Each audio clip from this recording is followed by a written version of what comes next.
Hello, everybody, and welcome to a new series of Flashpoint team interviews where I'll be checking in with your favourite teams and players from Flashpoint 1. And today I have the absolute pleasure of sitting down with Bubzkji from Mad Lions. Now, you guys, you've just come off your win to cement yourselves as first in your group. Can you tell me kind of the team's thoughts coming off of that, especially as you were facing Havu, who you initially lost out to in the earlier stages of the tournament? Of course, it was a very satisfying win since we kind of underperformed and Clown Fiesta did it on the first day. So it was like really everybody's really happy that we proved that it was just a one-time thing that we played so bad. Now, I kind of just want to touch on your group initially. You chose to not make any changes in that group selection show, but then it did end up changing because of some of the other teams' picks. What did you kind of make of your group as a whole? In the start, I think we were pretty happy because we got Orclus instead of Havu, right? Yeah. And then the change came afterwards, and then we thought like, okay, now we might have the hardest or the second hardest group. So it was kind of mixed feelings because even though Havu isn't a very high ranked team, we kind of knew that from practices and like internet play on in Europe that they're a great team. So mixed feelings going into the group stage from the start. So, do you think there were any particular surprises in your group at all? I think no, because like I kind of expected Havu or Flames to finish second and then Contact last because they wouldn't have time to practice at all. So and they didn't even have a like they got their fifth on the day they had to travel. So we expected them to finish last. But yeah, I think Havu played better than we expected. So if I had to pick one, I think they would be the one.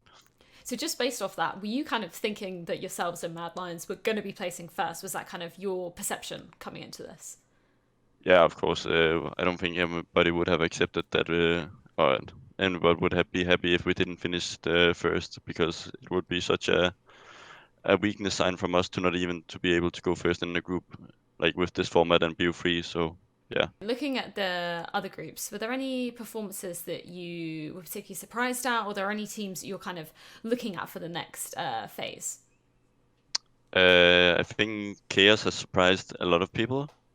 We actually thought they were going to be one of the worst teams at this event, but actually ended up first in the probably the hardest group, right? So I think those and Miba are probably the ones that we are expecting the hardest fight against right now. So, are they the sort of teams that you're going to be steering clear against in the next group selection phase? Yeah, I think of course I can't say our strategy yet, but yeah, I think like C9 Miba and Chaos is right now one of the top teams that you should avoid. So AcilioN as well coming in as your new in-game leader. How has he kind of integrated into this team? We needed an IGL, right? And I think he was the most obvious one. For it was either for me to IGL or find a new IGL, and he was probably the most obvious choice to go for. He's a young guy, so he probably, even though Han fit fine socially, he was still kind of old, if you can say it. Like he was almost 30, and then we have now AcilioN, which is more of our age, right, between the 20 to 25 bracket. So the humor and the style of social chemistry is different when you're 5 years older. So that's a great thing with AcilioN. Thinking about sort of AcilioN's style compared to Hunden, he was kind of known for being sort of heavy in strategy, and it seems like he sort of Mm. surrounds himself by younger players, which he can sort of teach and guide in a certain way. How does AcilioN kind of differ to that? Does he try and take on that kind of role, or you kind of alluded to it in your previous answer that he's a bit younger, so it's a bit of a different kind of chemistry? Can you talk a little bit about that? I think the difference between Hunt and Killian is that Hunt is really good at teaching the fundamentals to newer players. You've seen him bring a lot of talents up through the time. He's very experienced around this, where he teaches like how to play and what his mindset should be like. Where Killian is different in terms of he already wants people to know the fundamentals when he gets people into his teams. I think Hunton is a better teacher than Killian in terms of teaching newer players. So that was kind of Hunting's strength in terms of our structure play. I don't think it's going to change much since it was mostly our coach who did the game plans.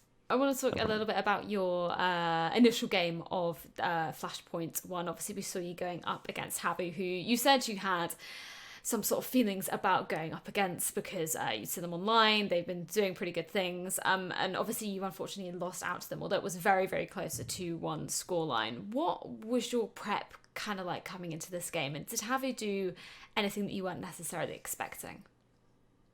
Like I think the match was kind of unfair for us in the fact that we had 1 day of practice with AcilioN, then we had the next day to fly, and then the next day we had to set up our gaming PCs at the house, and then the next day we had to play at the stage. Of course, Harvey played a great match, but I also think that a lot of the logistic things was against us to make it a win. Now, on Saturday, we saw you take your first win against Copenhagen Flames. Did anything differ in your approach compared to that match against Javi, or do you think that you guys were just more settled in? I think there's obviously we had more time to practice before. We didn't even know how to do any strats or before because we just played on like we basically just played FPL and hoped that we could win on individual skill. We couldn't, so it was yikes. On the Copenhagen Flames, we actually had some strategies prepared. We had a lot of 8 practice days, so there was much more time to prepare for a game, and yeah, and then we also have the advantage of playing Danes versus Danes. I think we had the psychology upper hand in that matchup. Yeah, that's kind of interesting because obviously, Sicilian's former team. What was his reaction like when you beat them? I just I just remember he says, "Oh, I was so fucking nervous that game," and we were like, "Yeah, it's fine," because there was a lot of emotions from both sides. Like he left this team to join another, and then he came into ours, and we all know them personally very well, so we're friends outside the game. So it's kind of weird when you get killed by this guy or that certain person. Then it kind of you got so many mixed feelings while playing the game.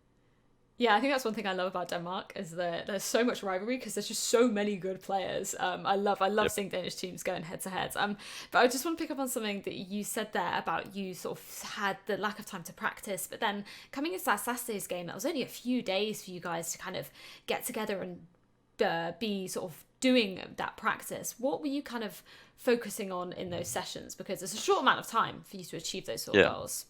I think every day we started at like 9 or 10, and then we ended at 22 or 21.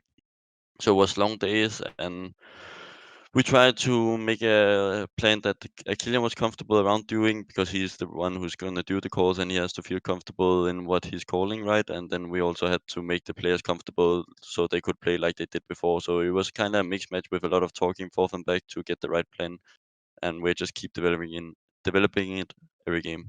So it seemed like things kind of turned a corner from then on out. Obviously, you 2-0'd Contact, and then in the game we saw today, you 2-0'd Javi, which cemented you as first in your group. What was different in your approach compared to that first game against Javi? Because we saw a totally different team. Yeah, like there was obviously the difference of being able to play more and actually having time to adjust to a little bit of jet lag and time and stuff like that. But I think what made the difference in the end is also so that we had our coach being able to do proper anti-strat because we didn't really have the time to do it before. We had to fix some stuff before we could really settle in, but everything is good now, so we can focus on the game.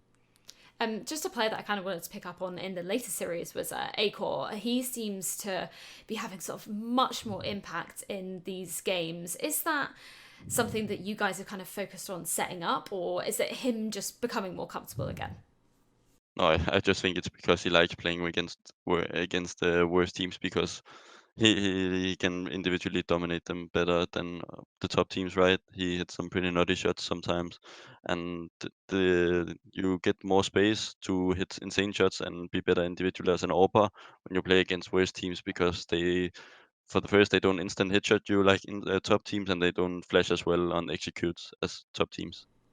So last time I spoke to you was actually in Leipzig, and you said there Yes. that you were confident that you are the number two team in Denmark, which is, I mean, that's a huge thing to claim. We've been talking about all these Danish teams. There's so much talent coming from that pool. Would you be confident in saying that now, and why or why not?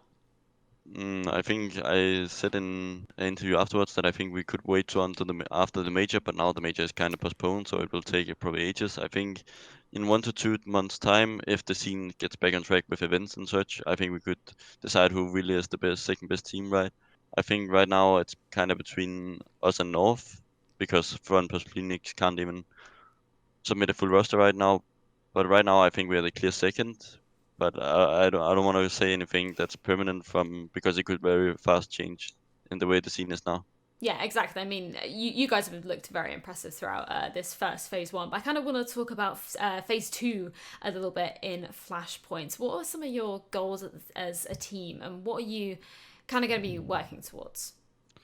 Winning 500k, I think, is our main goal. So that's probably our main goal right now. And obviously, we don't want to do it in a way where we just felt lucky about the draws and blah blah blah. So we want to be confident and just try to beat every team here, because right now we are, in my opinion, with all respect to the other teams, the best team here.